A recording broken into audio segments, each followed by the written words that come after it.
Maybe I just don't even like the genre and I'm just like convincing myself that I like the genre. I don't know.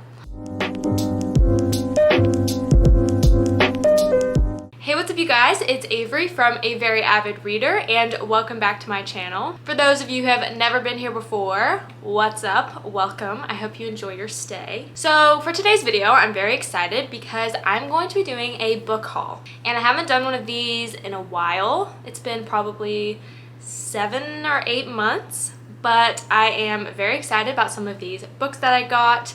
And I don't know, I love to film hauls, I love to watch hauls, so I hope that you guys enjoy this one. A few of them I have read before, a few of them I haven't, so I'll tell you a little bit about each book and if I've read it, if I liked it or not. And that's gonna be it for this video. We have a variety of genres, it's gonna be fun. So without further ado, let's get into it. The first book that I picked up from Barnes & Noble is a book that I read last year and absolutely loved, and it is The House in the Cerulean Sea by T.J. Klune. So I talked about this book a few times on my channel, but I absolutely loved this book. It was 5 stars from me. It was so heartwarming and cute. So I got a Barnes & Noble gift card for Christmas, which I hadn't yet used, so I decided it was time to go ahead and use that since I've had it for 2 months. And I've also recently decided that I am going to stop buying new books of books that I haven't read before. So I read this one and the next one I'm going to talk about on my Kindle through Libby, so through a library app, and I loved them. So now I feel confident knowing that buying them is not going to be a waste of money because I know they're amazing. I know I will want to lend them to people, I'll want to reread them again, and I want to have them in my collection. But recently I've been buying books that I haven't read thinking I'm really gonna like them, and then I don't. And then I feel like I've wasted $20 because I bought a really nice copy of a book and I just didn't love it or didn't like it at all. So that is my new thing. And I broke this rule and I will tell you about it in a few books, but that's my new rule. So this book follows a man named Linus Baker, and he is a caseworker for the department in charge of magical youth. And so he is a middle-aged guy, and he's basically in charge of going around like a social worker and all of these magical youth. He makes sure that they are in good living situations. So he gets assigned to this special house and on this island, and it is a house that is home to some of the more dangerous children who are potentially a threat. So he has to go check things out, and there he meets the caretaker of the children, Arthur, and Linus tries not to become attached to Arthur or the children, but as he gets to know them, he begins to fall in love with them, and it's so heartwarming and it's funny. It had me laughing out loud a lot, so it's really hilarious and a great book. 100% would recommend. The next book is a book that I also read last year. That was one of my favorite reads, and it is The Starless Sea by Erin Morgenstern. Sorry about the glare, but I don't know, that's what we're working with today. But this was one of my favorite books of last year. Erin Morgenstern is such a beautiful writer. She just has the most lyrical prose, and there was times I was reading this book and I was just like, oh my gosh, I've never experienced this feeling while reading, and I just felt so like at home. So good. So this book follows a guy named Zachary, and he stumbles upon this mysterious underground library, and he is drawn into a bunch of adventures down in this library on the Starless Sea, and he ends up having to kind of save the Starless Sea from being destroyed. And this book is so good. It's also interspersed, is that even a word? It has shorter little stories throughout the book, and those were honestly some of my favorite parts of this book. Those stories are so good and just really, I don't know, they just kind of pull at your heartstrings and just make you just be like, wow. I'm doing such a good job of describing this book. It's great. Okay, so if you remember my aforementioned rule about no longer buying new, nice copies of books I've never read before, I decided to break this rule. I was like, you know what? I'm gonna break this rule for Beach Read by Emily Henry. When I read the back of this, I was like, this sounds like my jam. So I was like, you know what, I have a gift card, I'm just gonna get it because I know I'm gonna really love this. And I did like this book, don't get me wrong. It's a good book. It's just a classic contemporary romance, but I wasn't obsessed with it. And I think I might make a video about contemporary romances in general because I feel like I'm maybe feeling a little burnt out with that genre, or maybe I just don't even like the genre and I'm just like convincing myself that I like the genre. I don't know. But this book follows two writers, a man named Augustus and a girl named, I already forgot her name, January. And January is a romance writer and Augustus is a literary fiction writer. And the two knew each other in college. Now they are both published authors, and they find out that for the summer they are in beach houses that are right next to each other. And they're both working on a new novel, and they both find out that the other has writer's block. So they decide to start this little competition where January is going to write a literary fiction novel and Augustus is going to write a romance novel. And it's basically because they have this little rivalry about, you know, which genre is better, and so the other wants to prove to the other that their genre is difficult to write. So as they begin spending time together, they begin to develop feelings for each other, but parts of their past come back to haunt them, and you know, we just have to figure out if they are going to be able to make it work and be together. So I think I really liked the concept of this because it's about authors and it's about, you know, reading and books. So I just thought, wow, this sounds right up my alley. And it's a good book. I think I gave it 3 stars on Goodreads, but it's just like average. It's just your average contemporary romance where you know exactly how it's going to end, but you still enjoy it while you're reading it, but something about it just, I wasn't super interested while I was reading. I think I'm in a contemporary romance slump. I might make a video about it. I don't know. I don't know if people are going to be interested in hearing me whine about contemporary romances, but maybe I'll make it less whiny and more, you know, talk about the pros and the cons. But I would say if you are looking for a nice contemporary romance beach read, literally, then Beach Read by Emily Henry would be a good one for you. The next book I have is also one that I bought a new nice copy of without having read before, but I'm feeling better about this choice, so I made this rule, but I just break the rule. But I'm trying to stick to it. But I know that this one I think I'm really going to enjoy. Plus, I used a gift card at Target for this one, so I feel better about it, okay?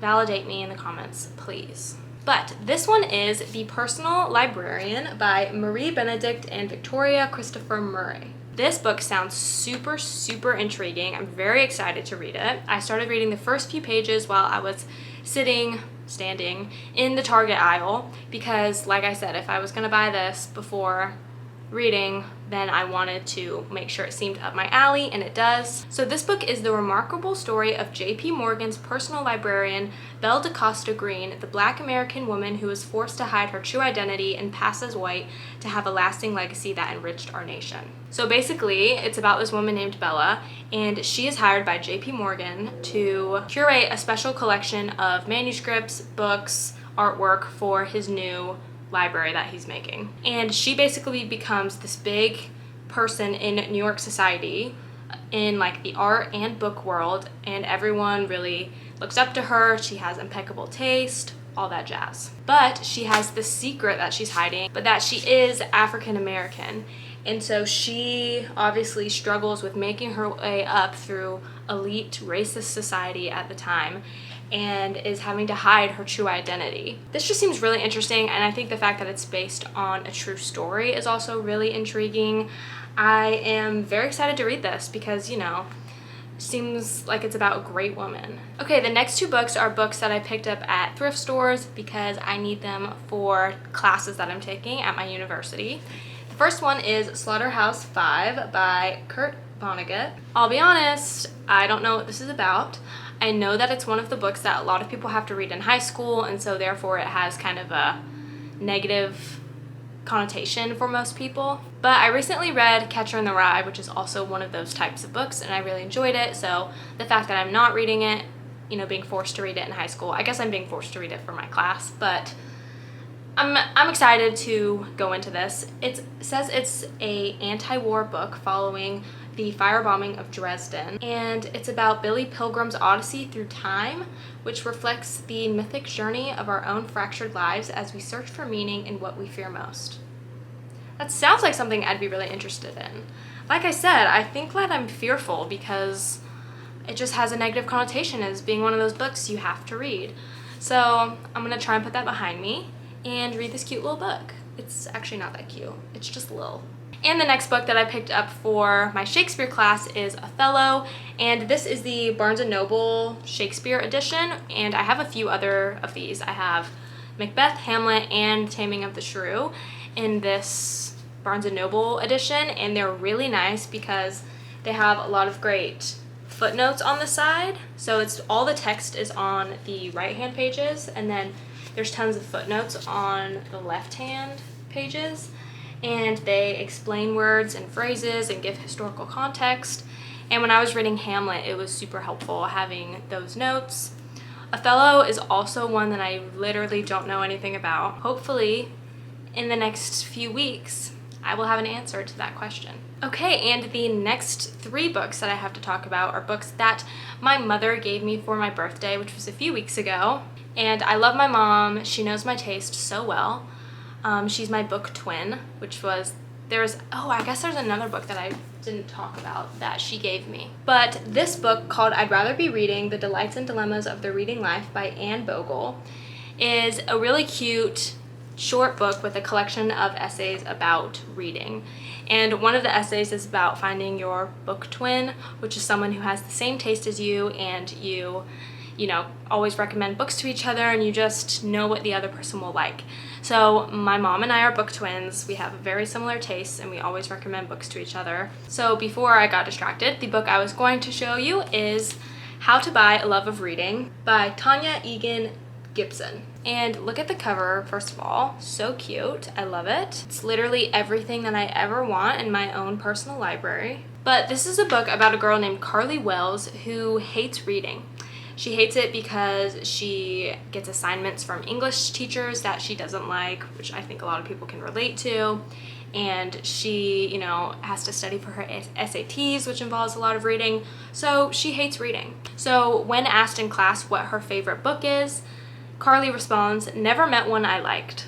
And so her parents hear about this and they're like, come on, we need to fix this. They want to maintain this family reputation of being very intellectual and being patrons of the arts. So they decide they're going to buy their daughter the love of reading. Basically, they decide to hire this failed writer named Bree to write a book that is specifically curated to be something that Carly will enjoy. Carly also begins to fall in love with a guy named Hunter who loves to read, but sounds like he kind of has some of his own demons, and she finds herself being drawn into this fictional world that this author Bree is creating for her.